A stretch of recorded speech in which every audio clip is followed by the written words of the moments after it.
వ్యక్తి ఎక్కడ కనబడ్డా తన యొక్క వయసును లెక్క చేయకుండా మాలాంటి పిల్లలు ఎక్కడ కనబడ్డా అనేక రకాలైనటువంటి విశేషాలు అంటే మా బ్రాహ్మణుల విషయానికి వస్తే ఆ వెనుకటి విషయాలన్నీ కూడా చెప్పుతూ ఎంతో ఈరోజు మా తాతగారి విగ్రహ ఆవిష్కరణలో భాగంగా భూమి పూజ జరుపుకోవడం, అది మీ అందరి సమక్షంలో జరుపుకోవడం నిజంగా ఒక ఇంత సంతోషంగా ఉన్నా కానీ మనసులో ఎక్కడో బాధగా అనిపిస్తుంది. ఎందుకంటే మా కుటుంబంలోనే కావచ్చు, చిన్నప్పటి నుంచి కూడా మా తాత క్రమశిక్షణలో మేమందరం కూడా తాత ఆలోచనకు అనుగుణంగా మా కుటుంబం ముందరికి సాగింది.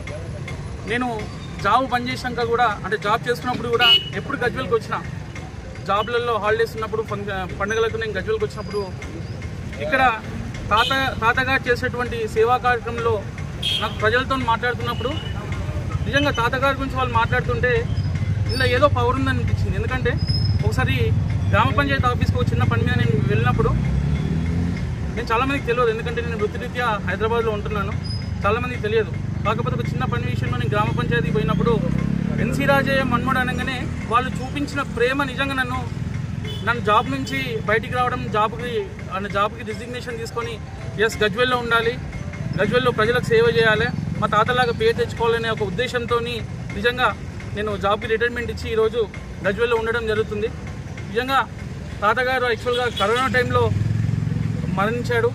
అది ఒకటి చాలా బాధాకరమైన విషయం. తాతగారు మరణించినప్పటికీ ఈరోజు యాక్చువల్గా తాతగారి ఫ్రెండ్స్ సమక్షంలో జరుపుకోవాల్సిన భూమి పూజ ఇది చాలామంది తెలుసుకొని ఈ కార్యక్రమానికి విచ్చేయడం అనేది నిజంగా మా తాతగారు చేసిన సేవలు మరొకసారి గుర్తు చేసుకోవడం జరుగుతుంది.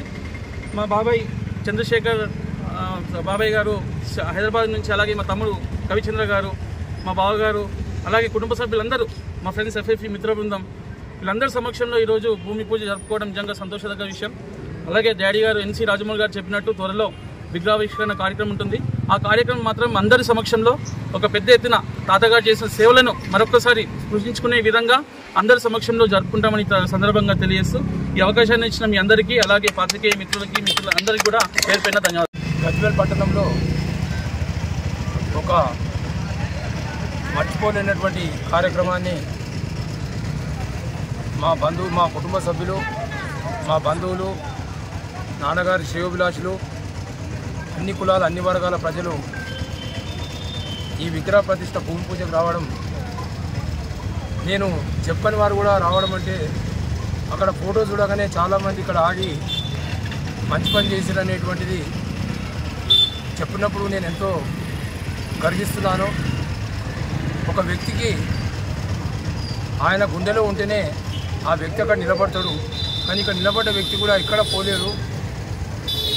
కాబట్టి ఒక వ్యక్తికి, చనిపోయిన వ్యక్తికి ఆయన చేసిన సేవలకు దక్కే గౌరవం అదే. కాబట్టి మా కుటుంబ సభ్యుల తరఫున, మా బంధువుల తరఫున, పట్టణ ప్రజల తరఫున అందరికీ కూడా నా ప్రత్యేక ధన్యవాదాలు తెలియజేస్తున్నాను. ముఖ్యంగా గజ్వేల్ చరిత్రలో రాజకీయంలో ఒక ఆదర్శంగా నిలబడి ప్రజలకు కనీస అవసరాలు ఏంటి, ఆ రోజు ఉన్నటువంటి పరిస్థితుల్లో గజ్వేల్ గ్రామాన్ని ఎలా అభివృద్ధి చేయాలి, అప్పుడు వనరులు తప్ప ప్రజలకు ఒక ప్రేమాభిమానం ఉన్నటువంటి రోజు. ఆ రోజుల్లో ఒక పైసా ఆశించకుండా తన సొంత పైసలు ఖర్చు పెట్టి అభివృద్ధి పనులు చేస్తూ ప్రజలకు ఏమి కావాలి, ఒక బజార్లో నిలబడి సంతకం కావాలంటే కూడా ఆయన సైకిల్ మోటార్ మీద సంతకం పెట్టి ఆఫీస్కి పోయి ముద్ర వేసుకోమైనటువంటి రోజులు నాకు చాలా గుర్తున్నది. అలాగే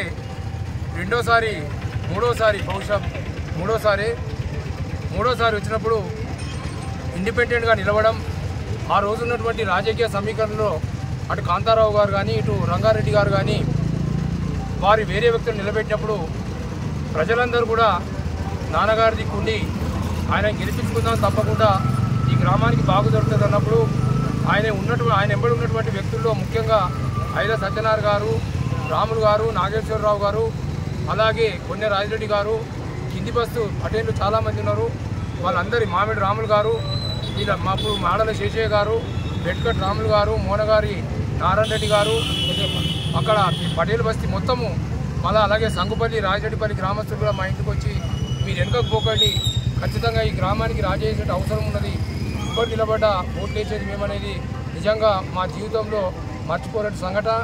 ఆయన స్ఫూర్తి, ఆయన యొక్క ఆశయాలు, ఆయన యొక్క ఆచరణ ఎందరికో స్ఫూర్తి. కాబట్టి ఇటు రాజకీయ నాయకులకు అలాగే యువకులకు వ్యాపారస్తులకు కూడా ఆయన అండదండలుగా ఉంటూ గజ్వేల్లో ఏ ఆఫీసర్ వచ్చినా ఎవరు వచ్చినా ప్రథమంగా పోయి మాట్లాడేది ఆయన ఉండే పోలీస్ స్టేషనే కానీ అలాగే సేల్ ట్యాక్స్ కానీ ఆ రోజున ఇన్కమ్ ట్యాక్స్ కానీ అది ఎటువంటి సంఘటనలు వచ్చినా ఆయన. రాజయ్య గారు నాకు తెలివి వచ్చినప్పటి నుంచి లీడర్ అంటే అతని అందరి వాడు అజాత శత్రు అతన్ని పరిపాలనలో గజ్వేల్ చాలా పురోగతి చెంది ఇలా మున్సిపాలిటీగా మారిందంటే అతని కృషి దీని చాలా ఉంది. అతను ప్రజలకు ఎక్కడ కూడా ఎలాంటి ఇబ్బంది కలగకుండా తన పరిపాలన చేసిండు. మరియు తనకు రాజకీయ వారసత్వంగా మనకు ఒక గొప్ప వ్యక్తిని మనకు చైర్మన్ కూడా ఇచ్చిపోయిండు.